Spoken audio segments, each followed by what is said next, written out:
Leash manners and what you can do to be successful. Hi everyone, it's Jake from Red Pointy Dog Training. Thanks for joining us. I'm here with our wonderful employee FDR. Some of you have met him, I'm sure. Today we're going to talk a little bit about leash manners. And by leash manners, I don't necessarily mean heeling. I just mean when you're walking your dog, there's a loose leash, you're not walking around like this, getting dragged everywhere. He's just a nice slack leash, nice comfortable walk. So training this behavior can be kind of difficult because there's a bunch of factors working against us. Number one, dogs naturally walk faster than us. They walk at a trot, while we don't. So they're already, just because of that, they're going to be walking at the end of their leash because it's more natural for them to walk quicker. Number two, they have a reflex. It's instinctual. When they feel pressure, they're going to pull harder against it. So that's working against us too.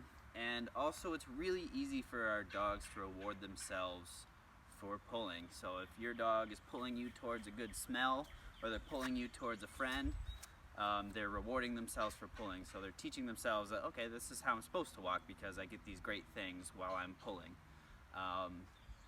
And even forward momentum, something as simple as that, can be really rewarding to your dog. So we have a ton of things fighting against us. So for this behavior, we need a few things. We need a regular flat collar, like FDR has. Sometimes, if your dog's really strong, a front clip harness is a good idea. Just a harness that clips right here. Just a regular old leash. Flexies aren't going to work for this because if they're on a flexi, they're always pulling. So just a nice 6 to 8 foot leash, something like that. Something normal. And another tool that can be really invaluable while teaching this is a harness that clips in the back.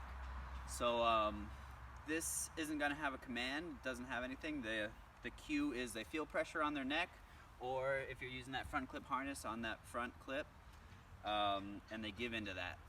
Sometimes we're not going to want to be working on this, especially at the beginning. It can get a little frustrating if you're trying to get somewhere. You're probably not going to get there, so having a harness that clips in the rear changes the pressure. It's a totally different feeling. So when they're hooked up to their harness, they can pull all they want.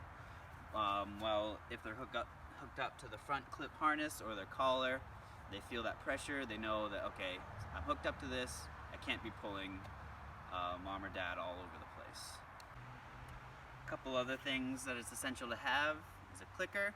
So make sure you and your dog are both used to it. They know what's going on with the clicker, and a treat pouch just so your treats are nice and handy. And we'll list below some of the products we recommend for this. Okay, so now we're going to jump in. We'll show you some of the exercises that'll help you achieve this goal of having a politely walking dog.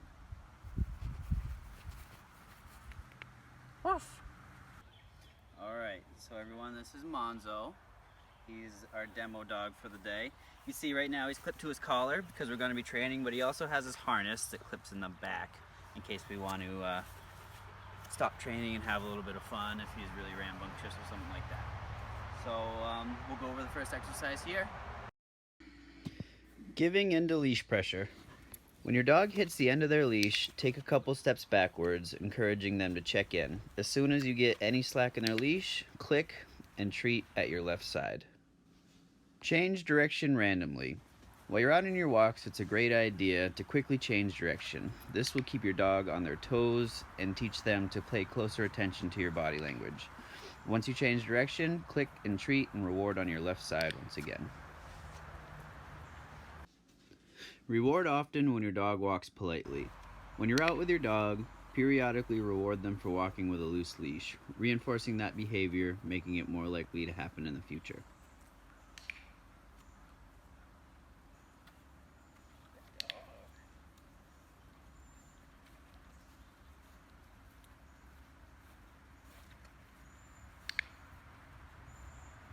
Allow your dog to sniff as a reward for walking nicely.